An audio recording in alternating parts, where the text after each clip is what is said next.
नहीं, हम तो धनुष उठाए तैयार थे, परंतु वे ही युद्ध से आनाकानी कर रहे थे। हमसे कहने लगे कि तुम दोनों को देखकर तुम पर बाण चलाने की इच्छा नहीं होती, तुम्हें प्यार करने की इच्छा होती है। परंतु मैंने उन्हें कहा, महाराज राम, केवल बातें न कीजिए, युद्ध करिए, युद्ध।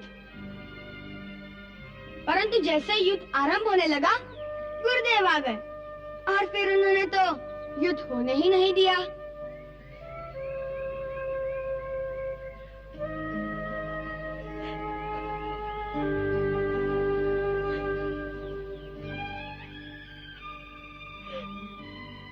प्रभु का कोटि कोटि धन्यवाद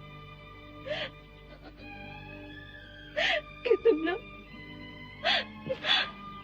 एक महान पाप से बच गए, एक महान पाप से बच गए। क्या हुआ पुत्री? माताजी, ये आपको क्या हो गया माताजी?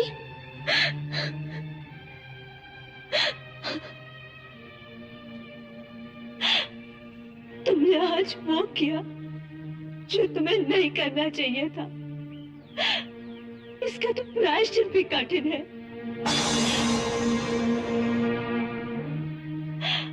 हनुमान को तुमने एक बछड़े की भांति बांध दिया। हनुमान तो मेरा पहला पुत्र है, तुमसे भी बड़ा पुत्र।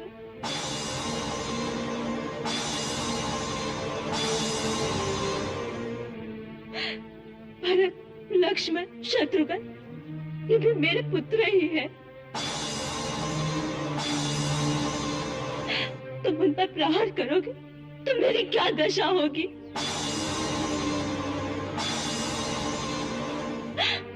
उस पर तुमने स्वयं श्री राम को युद्ध के लिए ललकारा। मेरी संतान अपने पिताश्री के चरण छूने की जगह पर उन्हें युद्ध के लिए ललकारे। मेरे लिए इससे लज्जाजनक बात और क्या हो सकती है?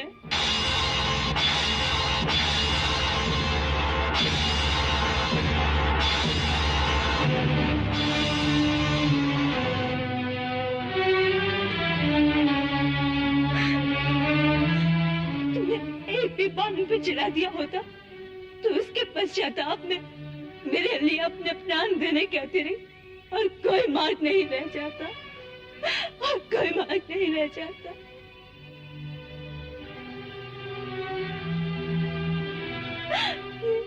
ये क्या किया तुम लोगों ने? क्या किया?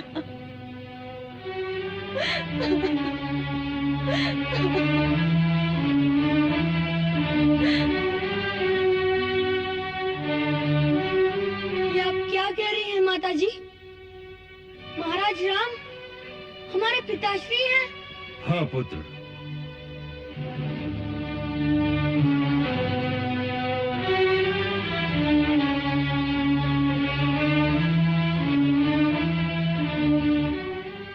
देवी सीता सत्य कह रही है, महाराज राम ही तुम्हारे पिता हैं।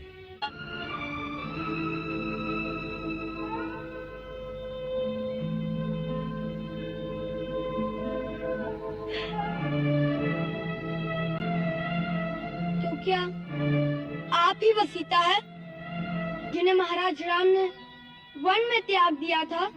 हाँ पुत्र।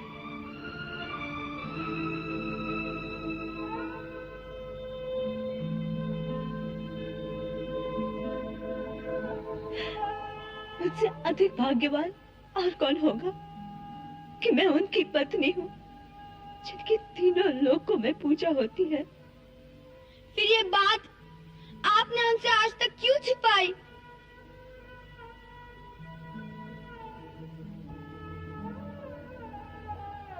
हर बात के प्रकट होने का उचित समय होता है। इससे पहले ये बात प्रकट हो जाती तो तुम्हारी माता के लिए कहीं भी सुख सुविधा से रहना असंभव हो जाता।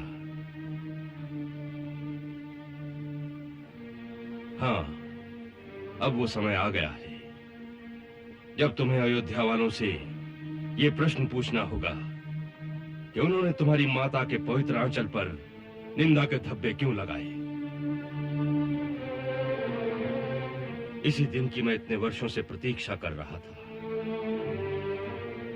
अब तुम्हें अयोध्या जाकर घर घर में सीता की करुण कथा सुनाकर अपनी माता के पवित्र आंचल पर लगे हुए धब्बे को अयोध्या वालों के अश्रुओं से धोना होगा। उनके मन पर लगे हुए मैल को मिटाकर उनके हृदयों में महारानी सीता का सिंहासन फिर से स्थापित करना होगा।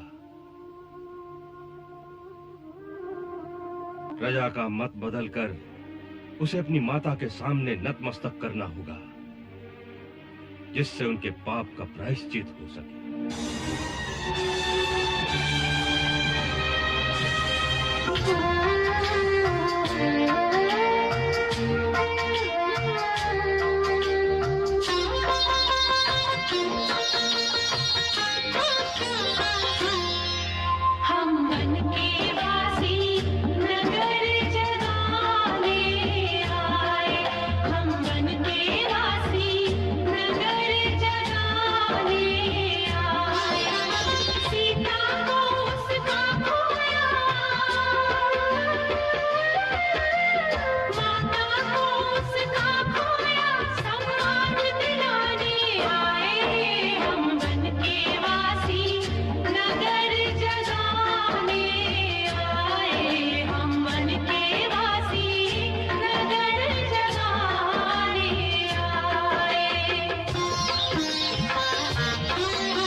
ये बालक सच कहते हैं। अयोध्या वालों ने ऐसा अन्याय किया है कि सहस्त्रों वर्ष नरक की यातना सहकर भी उसका प्रायश्चित नहीं हो सकेगा। सचमुच महारानी सीता के निष्कासन के पश्चात ये नगरी श्रीहीन हो गई है। केवल बातें करने से तो एक सती पर किया हुआ अन्याय नहीं मिट सकता। प्रजा को कुछ करना चाहिए। क्या कर सकती है ये प्रजा? सबको मिलकर महाराज के पास जाना चाहिए। उनसे जाकर प्रार्थना करनी चाहिए कि हमसे जो भूल हुई उसके कारण हम बड़े लज्जित हैं। सारी प्रजा मिलकर मांग करे कि महारानी सीता की खोज की जाए। वो जहाँ भी हैं, उन्हें बड़े आदर से लाकर पुनः राज सिंहासन पर सुशोभित किया जाए। सारी प्रजा को एक मत होकर ये मांग करनी चाहिए। दुख तो यही है कि अभी तक सारी प्रजा एक मत नहीं है। हे जनक नंदिनी, किस दशा में, क्या कभी ये भी सोचा किसी ने, उस प्यारों मिथ्या लगाकर साथ सीता का छोड़ा सभी ने। सिया का घर छूट गया, पति का सुख लुट गया, आज बंधन फिरे सीता भाई, हाय तुमको दया भी न आई। महाराज, दो ऋषि कुमारों ने अयोध्या वालों को रुला रुला कर पागल कर दिया है। वो महारानी सीता की कथा गाते हैं। उनके स्वर में एक ऐसी मोहिनी है कि लोग चित्तवत खड़े के खड़े रह जाते हैं। वो नगरवासियों से ऐसे ऐसे तीखे प्रश्न पूछते हैं कि सब निरुत्तर हो जाते हैं। कुछ लोगों का ये मत हो रहा है कि महारानी सीता की खोज करके उन्हें आदर सहित वापस बुला लिया जाए। ये कुछ लोगों का मत है या सारी प्रजा का? अभी तक कुछ लोगों का ही है।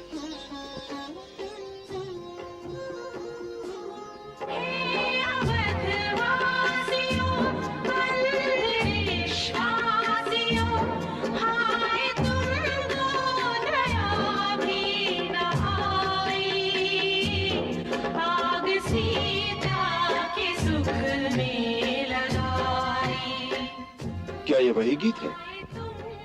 जी हाँ महाराज।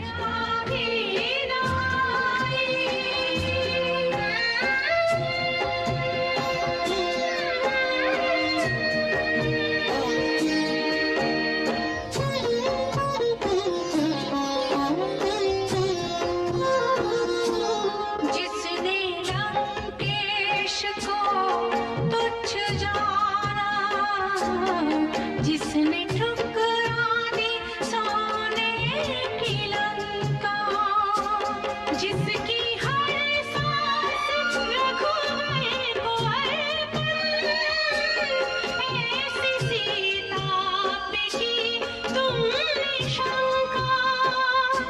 तुम वो अज्ञान हो, ऐसी संतान हो, जिसने माता में ढूंढी बुराई, आग सीता के सुख में लगाई।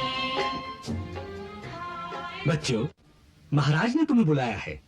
महाराज नहीं, कहाँ? अपने शिविर में। परंतु क्यों? ये तो वही जाने, परंतु हो सकता है कि तुम्हारा मधुर गीत सुनने की उनकी इच्छा हो। चलिए।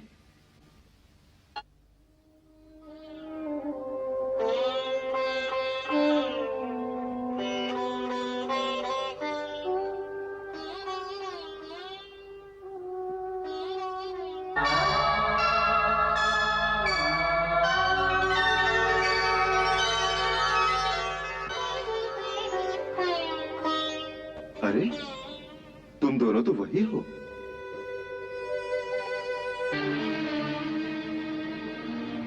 ये आप क्या कह रही हैं माता जी? महाराज राम हमारे पिताश्री हैं। हाँ पुत्र, देवी सीता सत्य कह रही हैं। महाराज राम ही तुम्हारे पिता हैं।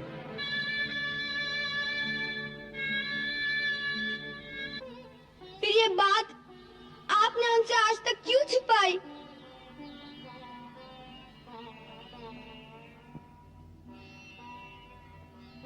हर बात के प्रकट होने का उचित समय होता है।